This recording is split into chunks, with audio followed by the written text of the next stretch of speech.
Good morning, beautiful people. So I have a energetic story to share with you guys this week. I'm just gonna organize here. So some interesting psychic things happened to me this week. I'm gonna share the story just about what I kind of channeled to share with you guys, and then I'll share my own psychic experiences. I didn't write them down, so I hope I remember everything. Okay, so as a psychic medium healer, I help you address your demons. I help you speak to them too. Once we address the truth, we can make conscious choices about what energy we choose to support. Are the demons in us helping us to get where we want, or are they keeping us locked into a program to serve others over our highest self? This is where it gets tricky, because in a system wanting us locked into fear for power and control, we need to get very clear on what our demons look like. Sometimes they come disguised, and they may look like a passed down indoctrination that we're just not aware of. Sometimes they come from other people's expectations of how we should live. Sometimes it comes from what seems like the most supportive people, but they don't want us to really get ahead. It's not because, that they're evil or anything. It's just because if you're getting advice from people working in fear, they can only share what they live. Now, do you see how easily manipulation works? It's really hard to tell the truth apart from the lies. Here's a simple thing to help you get clear on the difference between fear and love. Do you feel in your heart? If you do, you are halfway there. You have a connection to spirit or your higher self. You will most likely be the person to choose with love and integrity, no matter how you suffer. But then again, sometimes those people also stay silent. If you choose out of ego and you find that the things you think you'll love are only quick highs, and you're always looking for the next thing to make you feel good, then it's a bit of a process before you understand how to create the life you'll love. But on a positive, nothing is impossible if you create an intention. So never get discouraged. It's either a matter of surrender or a matter of building faith. And a lot of times it's a little bit of both. But once you're in alignment, then you can really create your heaven on earth. The work I do as a psychic medium healer is helping you get back to truth through what I channel from your highest self, the God self. Then I teach you how to obtain faith to bring heaven on earth. So I teach you how to work with the law of attraction. Are you ready to become the king of your castle? So I'm going to share some interesting stories that happened to me. I hope I get them in an order that makes sense. I'm going to start with Octavia's story.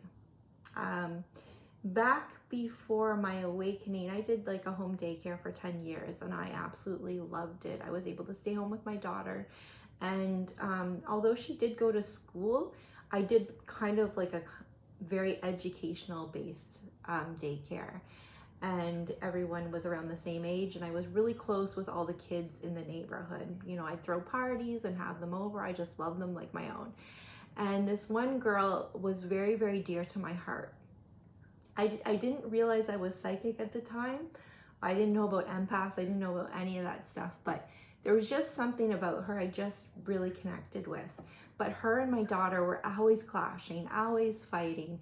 And it got so bad that the principal had called me and was really siding with my daughter.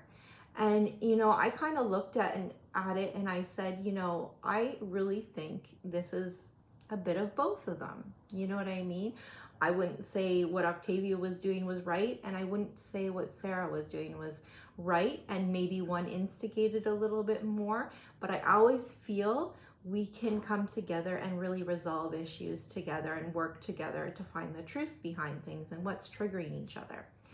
So I got my daughter and I said, we're going to Octavia's and we're gonna solve this issue. We're gonna go out for ice cream and talk it out.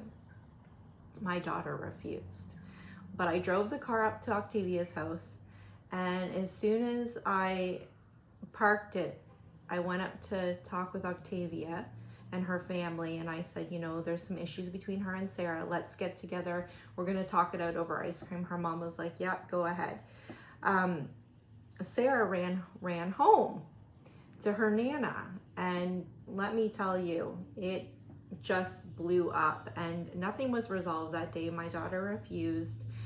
The neighbor came over. It was like a big thing that happened. So anyways, nothing really came of it, and things after that really kind of changed for Octavia. She lost her mother to cancer, and she kind of had to go through a lot of trauma and go to a place where she wasn't being treated very well. So I didn't know all the details of what happened after her mother passed away, but I guess I didn't know I was picking up on the things that she would have to go through. So just recently, I hear in my head, I hear a vision, I see a vision, but I hear it. And it's Octavia. And I haven't seen her in over 6 years. It's Octavia. And she goes, hi, Tracy. Just how she would always do it. Hi, Tracy. And I was like, oh my God, Octavia. And so it was just a quick little snippet like that.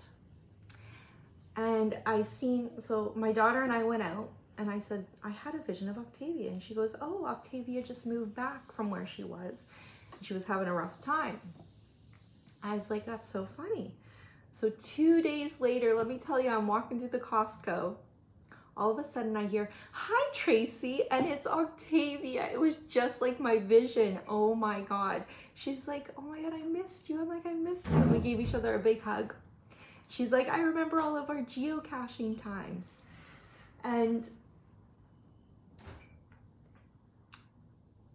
since I'm a sensitive person to energy, I think I cried the whole entire time in Costco. And Oren's like, are you all right? I'm like, oh, I'm just a sensitive person. Like, I've had readings where there was one reading I did where I cried because I'm picking up energies and feeling what people have had to go through.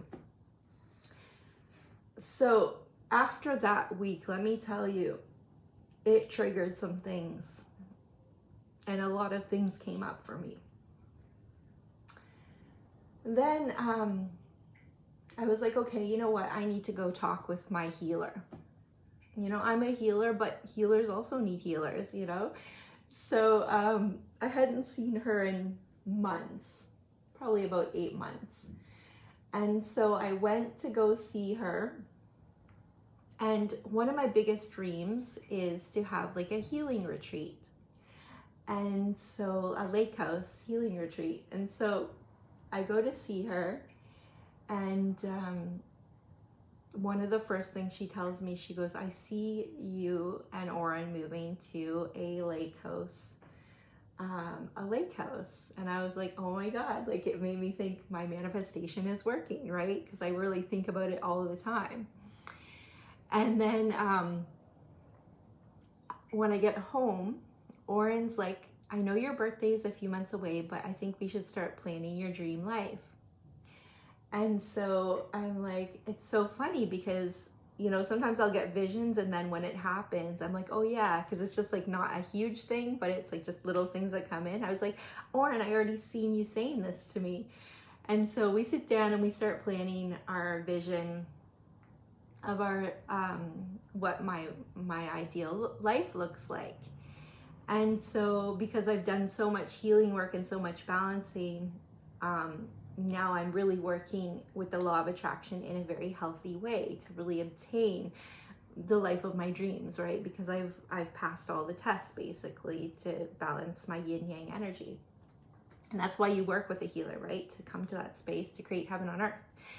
So then I say to Orn, let's write down your dream life. And it was pretty much the same as mine, but his was, the first thing he said is, I want to own a gym. Let me tell you, the next day, my friend Chelsea calls me or messages me. She goes, Tracy, I had a dream. It was you, me, and Orrin. And we were in this big kind of like, it almost looked like a little strip mall. And she goes, it was like a lot of like brick, gray and black. And she goes, all you kept noticing was how high the ceilings were. And then all of a sudden I see Orrin and he's talking to the real estate agent saying, I'm buying it, it's mine. And I didn't think about it at first. And I was like, oh, okay, because she also gets vision. I'm like, oh my God, Chelsea, that's his gym. I'm like, our manifestations are working. So this is the power of doing your healing work to create the life of your dreams. And not only when you create the life of your dreams, you make your life better, but you also make the world better. And that is the most amazing thing about working with energy and doing your healing. So keep up the good work, guys, and keep growing your spirit, keep trusting your heart, and keep finding faith and watch miracles happen. You guys got this. We're all in this together.